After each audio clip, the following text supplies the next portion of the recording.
এই কোকো ভাই জানাজায় আমরা ছিলাম। আমার সাথে আমার সদস্য সচিব ছিলেন, আব্দুল জমাত স্যার ছিলেন, শফিক চাচা ছিলেন। বাংলাদেশের স্বাধীনতার ঘোষক শহীদ প্রেসিডেন্ট জিয়াউর রহমান যেমন এশিয়া মহাদেশে প্রথম জানাজা হয়েছে, তেমনি হাজারো প্রতিবন্ধকতার মধ্যেও আমাদের আরাফাত রহমান কোকো ভাইয়ের জানাজা বাংলাদেশের দ্বিতীয় জানাজা হিসেবে রূপ নিয়েছে। আপনারা ছিলেন না সেদিন?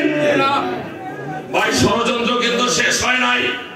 আপনারা দেখছেন ইতিমধ্যে এখনো ষড়যন্ত্র চলছে। আমরা যদি একে অপরের পরিপূরক হয়ে না থাকতে পারি, আমরা কিন্তু ষড়যন্ত্রের মধ্যে পড়ে যাব।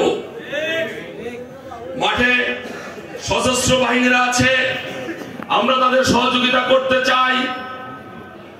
মাঠে প্রশাসনের যে কর্মকর্তারা আছে তাদের আমরা সহযোগিতা করতে চাই, কিন্তু বিএনপি নিয়ে কোনো ষড়যন্ত্র আমরা বরদাস্ত করব না। আমাদের ভারপ্রাপ্ত চেয়ারম্যান দেশ নেতা জনাব তারেক রহমান বাংলাদেশে আসলে একটি নির্বাচনের মাধ্যমে দেশে গণতন্ত্র প্রতিষ্ঠিত লাভ পাবে এবং আমি আশা করি এই সরকার অচিরেই একটি নির্বাচন দিবে এবং বাংলাদেশের আমাদের নেতা ভারপ্রাপ্ত চেয়ারম্যানকে দেশে এনে তার নেতৃত্বে এই নির্বাচনটি হবে এবং সেই নির্বাচনের ফলাফল যাই হোক আমরা মেনে নেব ইনশাআল্লাহ।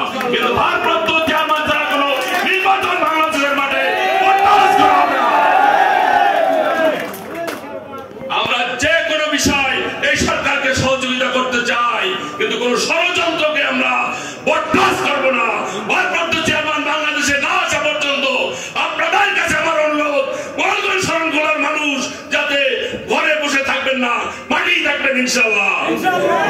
আপনারা আমাকে কথা দেন যে ভারপ্রাপ্ত চেয়ারম্যান বাংলাদেশে না আসা পর্যন্ত আপনারা মাঠেই অবস্থান করবেন। আমি অত্যন্ত খুশি হয়েছি আপনাদের স্বতঃস্ফূর্ত পেয়ে। ইনশাআল্লাহ আমরা কাঁধে কাঁধ মিলে আগামী দিনকে এই দেশকে তৈরি করব, এই প্রত্যাশা রেখে আমার প্রিয় নেতা শহীদ প্রেসিডেন্ট জিয়াউর রহমান সাহেব স্বাধীনতার ঘোষক, তার রুহের মাগফিরাত কামনা করছি। আপনারা জানেন আমাদের মা গণতন্ত্রের মানুষ, গণতন্ত্র যিনি প্রতিষ্ঠাতা করছেন, তিনি সুদীর্ঘ 2টি বছর 3টি বছর মিথ্যা মামলায় অন্তরীণ ছিল এবং তাকে পয়জনিং করা হয়েছে। এটি কিন্তু লন্ডনে গিয়ে ধরা পড়েছে। আপনারা দেখছেন পেপার পত্রিকায় যে তাকে পয়জনিং করা হয়েছে। আল্লাহর রহমতে আপনাদের দোয়ায় সে কিন্তু এখন কিছুটা সুস্থ। আমরা আশা করছি আমাদের মায়ের সাথে এই যে ভারপ্রাপ্ত চেয়ারম্যান সাহেব দেশে ফিরে আসবেন। আমি আপনাদের কাছে প্রত্যাশা করি যে আমাদের ভারপ্রাপ্ত চেয়ারম্যানের অত্যন্ত স্নেহধন্য আমাদের ভাই আরাফাত রহমান কোকো ভাই, যিনি একজন বিশিষ্ট ক্রীড়াবিদ ছিলেন, যার ক্রীড়ার বিষয়টি বাংলাদেশ ছাড়া আন্তর্জাতিকভাবেও আলোচনায় আসছে। এই সরকার ফ্যাসিস্ট সরকারের কারণে তিনি বাংলাদেশে এসে স্বাভাবিক মৃত্যুবরণ করতে পারেন নাই। তার লাশ আনা নিয়েও, তার জানাজা নিয়েও অনেক ষড়যন্ত্র ছিল। যাই হোক, আল্লাহর কাছে প্রার্থনা করি আল্লাহ যেন ওনাকে জান্নাতুল ফেরদৌসের সর্বোচ্চ মকাম দান করেন।